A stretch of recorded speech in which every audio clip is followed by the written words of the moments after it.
নমস্কার, ডিজিটালে জনতার দরবারে নিউজ 18 বাংলায় আমি অয়ন আপনাদের জানাই স্বাগত। শুভ সন্ধ্যা, গুড ইভিনিং।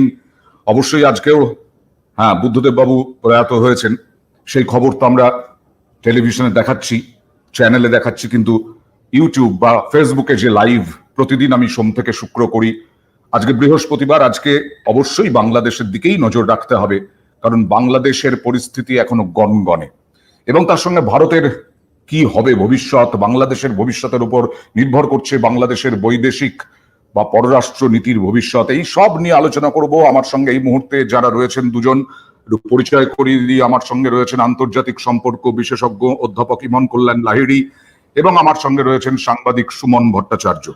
কালকেই তারিক রহমান, খালেদা জিয়া, তারিক রহমান কালকে একটা সভা হয়েছে বাংলাদেশে, সেই সভায় ভার্চুয়ালি উপস্থিত ছিলেন তিনি লন্ডন থেকে, এবং তারেক রহমানও পৌঁছে যাবেন আর কিছুক্ষণের মধ্যেই বাংলাদেশে। ইতিমধ্যেই মোহাম্মদ ইউনূস পৌঁছে গেছেন, তিনি তদারকি সরকারের মুখ্য প্রধান হচ্ছেন এবং তিনি শপথ নেবেন, আরো কয়েকজন মন্ত্রিসভা শপথ নেবেন। আজকে ইউনূস বলেছেন যে সব থেকে আগে হচ্ছে বাংলাদেশে আইন শৃঙ্খলা রক্ষা করা। তারেক রহমান গতকাল বলেছিলেন যে বাংলাদেশের আইন শৃঙ্খলা রক্ষা করাই হচ্ছে সব থেকে বড় কাজ, সব থেকে অগ্রিম কাজ। সংখ্যালঘু বা সাম্প্রদায়িক সম্প্রীতি রক্ষা করাও তাদের সব থেকে বেশি অগ্রগণ্য। কি বলেছিলেন একবার দেখাবো না?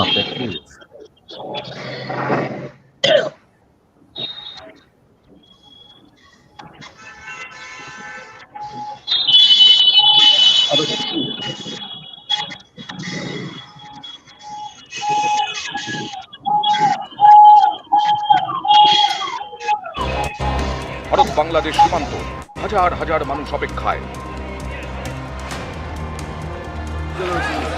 এরই মাঝে বাংলাদেশ থেকে উঠল আওয়াজ, তাতে স্পষ্ট বার্তা, সংখ্যালঘুরা যেন আক্রান্ত না হন। সকল ধর্মের গোত্রের অধিকার নিশ্চিত করতে হবে। শান্তি, প্রগতি আর সাম্যের ভিত্তিতে আধুনিক বাংলাদেশ নির্মাণে আসুন আমরা তরুণদের হাত শক্তিশালী করি। প্রশাসনের প্রতি আহ্বান, শক্ত হাতে আইন শৃঙ্খলা নিয়ন্ত্রণ করুন। আপনার বন্ধু কিংবা পাড়া প্রতিবেশী, বৌদ্ধ, হিন্দু, খ্রিস্টান, ধর্মীয় পরিচয় যাই হোক না কেন, তার নিরাপত্তায় আপনি ঢাল হিসাবে দাঁড়িয়ে দৃষ্টান্ত স্থাপন করুন। অতীত সমালোচনা কিংবা নৈরাজ্যের বদলে নৈরাজ্য কোনো সমাধান হতে পারে না। আমি সফল ছাত্র নেতৃবৃন্দকে বলবো, দেশকে ধ্বংসের হাত থেকে রক্ষা করুন, সংখ্যালঘুদের জীবন রক্ষা করুন। আওয়ামী লীগ করলেই কোনো দোষের নয়, কোনো আওয়ামী লীগের গায়ে হাত দেবেন না। 5ই আগস্ট পতন হয় শেখ হাসিনা সরকারের, বোনকে নিয়ে দেশ ছাড়েন শেখ হাসিনা। তারপরেই বাংলাদেশে শুরু হয় বিক্ষোভকারীদের তাণ্ডব।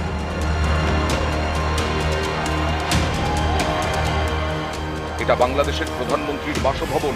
5ই আগস্ট এই গণভবনেও তুলকালাম হয়। হাসিনা দেশ ছাড়লেও শান্ত হয়নি বাংলাদেশ। নানা জায়গা থেকে আসতে থাকে মৃত্যু, ভাঙচুরের খবর, সংখ্যালঘুদের ওপর অত্যাচারের অভিযোগও উঠেছে বারবার। এই পরিস্থিতিতে এবার বাংলাদেশের ভেতর থেকেই আওয়াজ উঠল, সম্প্রীতির বার্তা শোনা গেল আওয়ামী লীগের প্রধান বিরোধী দলের নেত্রী খালেদা জিয়া ও তার ছেলের গলায়। সকল ধর্মের গোত্রের অধিকার নিশ্চিত করতে হবে।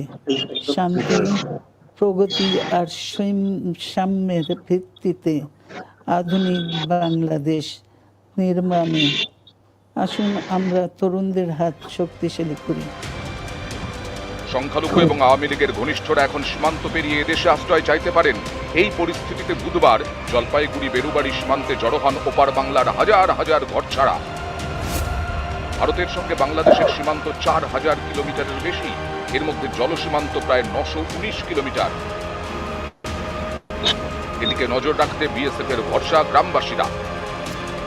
এদিন কোচবিহারের সীমান্ত এলাকার গ্রামের বাসিন্দাদের সঙ্গে বৈঠক করে বিএসএফ।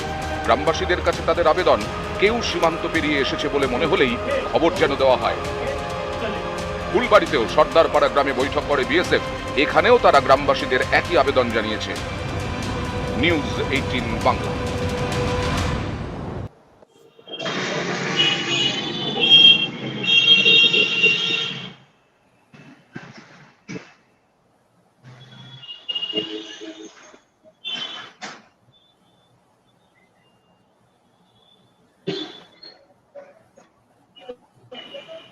দিলাম। যতদিন ভারতীয় মিডিয়া বাংলাদেশকে নিয়ে বিভিন্ন উৎকণ্ঠা প্রকাশ করছে ততদিন বুঝে নেবেন দেশ সঠিক পথে এগিয়ে যাচ্ছে। মোহাম্মদ হামিদুল্লাহ ইসলাম লিখেছেন, সাইদুর রহমান আজাদ লিখেছেন, কোনো সংখ্যালঘুর উপর হামলা হয়নি, যা শুনছেন তা ভুয়ো। আমি সুমনদার কাছে যাব। সুমনদা, সত্যি তো আজকে যদি উদ্দেশ্য থাকতো যে সংখ্যালঘু সাম্প্রদায়িক সম্প্রীতি রক্ষা করবেন না, তাহলে তো খালেদা জিয়া বা মোহাম্মদ ইউনুস বা তারেক রহমান তারা তো এই কড়া বার্তা দিতেন না। তোমার কি মনে হয় এটা যথেষ্ট কড়া বার্তা নয়? দেখুন, আমি যতদূর জানি সেটা হচ্ছে যে প্যারিস থেকে নেমে মোহাম্মদ ইউনুসকে প্রথম যে কথাটা বলতে হয়েছে সেই কথাটা হচ্ছে তার প্রথম কর্তব্য। তো দেশে যদি আইন শৃঙ্খলা ঠিক জায়গায় থাকতো তাহলে তো তাকে এটা বলতে হতো না। দেখুন অয়ন, গতকালও আমি আপনার শোতে ছিলাম, আজকেও আপনার শোতে আছি। তো গতকাল ছিল 22শে শ্রাবণ। আপনি শুনেছেন গতকাল বাংলাদেশে কোথাও 22শে শ্রাবণ উদযাপন হয়েছে? যে রবীন্দ্রনাথ বাংলাদেশেরও জাতীয় কবি, যে রবীন্দ্রনাথ বাংলাদেশের জাতীয় সঙ্গীত লিখেছেন, তার মৃত্যুদিন কালকে কোথাও কেউ উদযাপন করেছে? ফলে যারা এইটা প্রচার করার চেষ্টা করছে বাংলাদেশে সবাই ভালো আছে, আমরা ভারতীয় মিডিয়ারা শুধু উৎকণ্ঠা দেখাচ্ছি, তারা নয় শাক দিয়ে মাছ ঢাকার চেষ্টা করছেন, না হলে বাস্তবের থেকে অনেক দূরে যাচ্ছে। আপনি যে কমেন্টটা প্রথম দেখালেন, আমিও সেই কমেন্টটা দেখেছি, যে কমেন্টটায় একজন বলছেন ভারতীয় মিডিয়া যা দেখাচ্ছে তা ভুল। এবার সমস্যা হচ্ছে বাংলাদেশের যারা মানুষ তারা যদি এতটাই ভারতের প্রতি বিদ্বিষ্ট হন তাহলে প্রতিবেশী হিসেবে খুব মুশকিল। আমরা কিন্তু আমাদের দরজা দীর্ঘদিন বাংলাদেশিদের জন্য উন্মুক্ত রেখেছি। তারা এখানে চিকিৎসা করাতে আসেন, তারা এখানে শপিং করতে আসেন, তো তাদের তো কোনো বিড়ম্বনা সহ্য করতে হয় না। ভারতবর্ষ তো চীন নয়, চীনের সঙ্গে যদি এরকম আচরণ কেউ করতো তাহলে চীন তাদেরকে দেশে ঢুকতেই দিত না। সোমবার ঢাকায় যেটা হয়েছে, অর্থাৎ ভারতীয় কালচারাল সেন্টারকে পুড়িয়ে দেওয়া, এটা যদি চীনের সঙ্গে হতো তাহলে চীন সে দেশের সঙ্গে কি কূটনৈতিক সম্পর্ক রক্ষা করত? আবার বলছি, প্রতিবেশী হিসেবে আমরা বাংলাদেশের কাছ থেকে আশা করি যে বাংলাদেশ শান্তিপূর্ণ থাকবে, সে দেশের সংখ্যালঘুরা নিরাপদে থাকবেন। বাংলাদেশের সংখ্যালঘুরা যদি নিরাপদে থাকতেন তাহলে আপনি যে দৃশ্য দেখালেন আজকে, সব খবরের কাগজে যে দৃশ্য ছাপা হয়েছে, বেরুবাড়িতে ওই হাজারো হাজারো মানুষ, ওরা কি সবাই শেখ হাসিনার আত্মীয়? আমি একটু ইমন কল্যাণের কাছে যাই। ইমন কল্যাণ, আপনার কি মনে হয় প্রাথমিক একটা ঝড়, টর্নেডো, তার প্রভাবে হয়তো এই রকম ধরনের ঘটনা ঘটেছে, সংখ্যালঘুদের ওপরে বিভিন্ন আঘাত এসেছে, আওয়ামী লীগের ওপরে, আওয়ামী লীগের বহু নেতা খুন হয়েছেন, কিন্তু এখন যখন ইউনুস তদারকি সরকারের দায়িত্ব নেবেন বা তারেক রহমান যখন আসবেন তখন একটা কন্ট্রোলড সিচুয়েশন আসবে? আমার মনে হয় যে বাংলাদেশকে আজকে বুদ্ধবাবুর প্রয়াত হয়েছে, রাজনৈতিক সৌজন্যতা কাকে বলে সেটা অন্তত একটু শিখে নিতে। আজকে বুদ্ধবাবুর মৃত্যুর পর যেভাবে আমরা দেখেছি মাননীয় মুখ্যমন্ত্রী, প্রধানমন্ত্রী থেকে শুরু করে সকলেই তার ব্যক্তিত্ব, তার নৈতিকতাকে সম্মান জানিয়েছেন। রাজনৈতিক প্রচুর মতবিরোধ ছিল অবশ্যই, তারপর সেটা কিন্তু বাংলাদেশকে শেখা উচিত গণতন্ত্র কাকে বলে। সেটা তারা নির্বাচন চেয়েছে, গণতান্ত্রিক পদ্ধতিতে নির্বাচন চেয়েছে। একজন রাষ্ট্রপ্রধানকে পালাতে হবে কেন? রেজিগনেশন দিয়ে তাকে অন্য দেশে শেল্টার নিতে হবে কেন? দেশের নিশ্চয়ই আইন থাকলে, তার বিচার ব্যবস্থা থাকলে সে স্টেপ ডাউন করতো, সরকার পড়ে যেত। ভারতবর্ষে বহুবার এটা হয়েছে, কিন্তু ভারতবর্ষের কোনো প্রধানমন্ত্রীকে বিদেশে পালাতে হয়। কিন্তু ঘটনাটা হবার পর, ঘটার আগে থেকেই একটা মিছিল হয়েছিল যে কোটার জন্য, কোটা বিরোধী একটা মিছিল হয়েছিল ছাত্রদের। সেই মিছিলে স্লোগান দেওয়া হচ্ছে ভারত বিরোধী। সেটা কেন? ভারতবর্ষ তো কোনোদিন বাংলাদেশকে বাধা দেয়নি। এই যে রেল যোগাযোগ, বাংলাদেশে কোটার জন্য তো ভারত দায়ী নয়, ভারত দায়ী নয়। আর একই সঙ্গে রেল যোগাযোগ, এরোপ্লেন, বিমান যোগাযোগ, আমাদের যে কানেক্টিভিটি, এই কানেক্টিভিটির ক্ষেত্রে কারা উপকৃত হচ্ছে?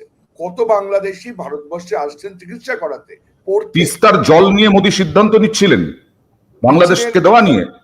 জল দেওয়া হয়েছে, আমাদের চুক্তি আছে, বহু মানুষ এখানে চিকিৎসা করাতে আসছেন। আমাদের কিন্তু বাংলাদেশ থেকে পাওয়ার কিছু নেই। ভারতবর্ষ অনেক বড় দেশ, অনেক বড় তার পরিধি। বাংলাদেশের মানুষের বোঝা উচিত যে আমরা যদি বর্ডারটাকে সিল করিনি এতদিন, এবং করিনি বলেই কিন্তু তারা যে কোনো রবিবার শনিবার ভারতবর্ষে এসে বাজার করে সিনেমা দেখে নাটক দেখে দেশের সংস্কৃতি বজায় রাখতে পারতেন। একই সঙ্গে কিন্তু দুর্ভাগ্যজনক যে আজকে আমার সাথে চীনের সমস্যা হলে আমরা কি শান্তিনিকেতনে গিয়ে চিরা ভবন পুড়িয়ে দেবো? এটা তো হতে পারে না। যেভাবে ইন্দিরা গান্ধী সেন্টারটাকে ধ্বংস করা হলো, যেভাবে রবীন্দ্রনাথকে অপমান করা হলো, যেভাবে একটার পর একটা ভারত বিরোধী, বাংলা বিরোধী, বাংলার মুখ্যমন্ত্রীকে নিয়ে, ভারতের প্রধানমন্ত্রীকে নিয়ে কথা বলা হলো বিদেশি রাষ্ট্রে, তাদের কিন্তু এটা বলা মানায় না যে ভারতের মিডিয়া চুপ করে থাকবে। 71 সালটাকে তারা ভুলে গেছে? 52 সালটা তাদের মনে করতে বলুন। নয় 52 সাল, নয় 71 সাল সত্যি, নয় 2024 সত্যি। এমনকি শোনা যাচ্ছে যে এই যে তদারকি সরকার বা যাদের সঙ্গে বৈঠকে বসেছিলেন সেনা প্রধান এবং রাষ্ট্রপতি, তাদের মধ্যে অনেকেই প্রবীণ, যারা রবীন্দ্রনাথকে নিয়ে প্রশ্ন তুলেছেন কেন জাতীয় সঙ্গীত রবীন্দ্রনাথের এখনো গাওয়া হবে, রবীন্দ্রনাথের লেখা রবীন্দ্রনাথের জাতীয় সঙ্গীত কেন গাওয়া হবে, কেন নিয়েছে বাংলাদেশ, নাকি তারা সেরকম সাহিত্য রচনা করতে পারেননি। এমন রবীন্দ্রনাথ বিরোধী এমন কয়েকজন রয়েছেন যারা বাংলাদেশ, আমরা জানি সংস্কৃতির দিক থেকে, সাহিত্যের দিক থেকে রবীন্দ্রনাথকে মাথায় করে রাখেন। সেইখানে এমন আওয়াজ। আর আমি পলিটিক্সে আসি, কারণ তারেক রহমানের বক্তব্য যেমন শোনালাম, হাসিনার ছেলে সাজিব, হাসিনার ছেলে এর আগের দিন বলেছিলেন বাংলাদেশের মানুষ বুঝে নেবেন, কিন্তু তিনি আবার লড়াই করার ডাক দিলেন। কি বললেন সাজিব, দেখুন। হচ্ছে বাংলাদেশের সবথেকে পুরাতন গণতান্ত্রিক এবং সবথেকে বড় দল আওয়ামী লীগ কিন্তু মরে যায়নি। আওয়ামী লীগ এই দেশকে, বাংলাদেশকে স্বাধীন করেছে। আওয়ামী লীগকে শেষ করা সম্ভব না। আমরা বলেছিলাম যে আমার পরিবার আর রাজনীতি করবে না, তবে আমাদের নেতা কর্মীর উপর যেভাবে হামলা হচ্ছে, এই পরিস্থিতিতে আমরা হাল ছেড়ে দিতে পারি না। বাংলাদেশে যদি গণতন্ত্র, নতুন বাংলাদেশ গড়ে তুলতে হয়, আওয়ামী লীগ ছাড়া সম্ভব না। আওয়ামী লীগের নেতাকর্মীদের আমি সবাইকে আহ্বান জানাচ্ছি যে আপনারা সাহস নিয়ে দাঁড়ান, আপনারা একা না, আমরা আছি। বঙ্গবন্ধুর পরিবার কোথাও যায়নি, শেখ হাসিনা মরে যাননি। বাংলাদেশ আওয়ামী লীগ ছাড়া গণতন্ত্র, নির্বাচন সম্ভব না। সোমানদা, এই যে ইমন কল্যাণ বলছিলেন যে একটা কোথায় গণতন্ত্র, একজন প্রধানমন্ত্রীকে কেন দেশ ছেড়ে পালাতে হবে, এই সাজিব কয়েকদিন আগেই হয়তো আবেগের বশেই বলেছিলেন, কিন্তু আওয়ামী লীগ আবার ফিরে আসবে। আওয়ামী লীগের কর্মীরা কোন সাহসে রাজনীতি করবেন ওখানে, যদি শেখ হাসিনা না ফিরতে পারেন বা সাজিবরা না ফিরতে পারেন? সম্ভব কিনা আওয়ামী লীগের আবার ওখানে রাজত্ব করা, শুধু না দল করা, প্রতিদ্বন্দ্বিতা করা? অয়ন, আপনি প্রথমে যে প্রশ্নটা করলেন আমি সেটার উত্তর দিয়ে নিই। সেটা হচ্ছে গতকাল একটা ছবি দেখা গেছে, সেটা হচ্ছে যেখানে মুজিবের বাড়ি ছিল এবং যেটা শেখ হাসিনারও নির্বাচনী কেন্দ্র, সেই গোপালগঞ্জে আওয়ামী লীগের যারা নেতা কর্মী তারা শপথ নিয়েছেন তারা জামাত এবং বিরোধী রাজনৈতিক দলগুলির বিরুদ্ধে রাজনৈতিক লড়াই চালিয়ে যাবেন এবং আবার তারা শেখ হাসিনাকে ফেরত আনবেন। কিন্তু যেটা ইমন বললেন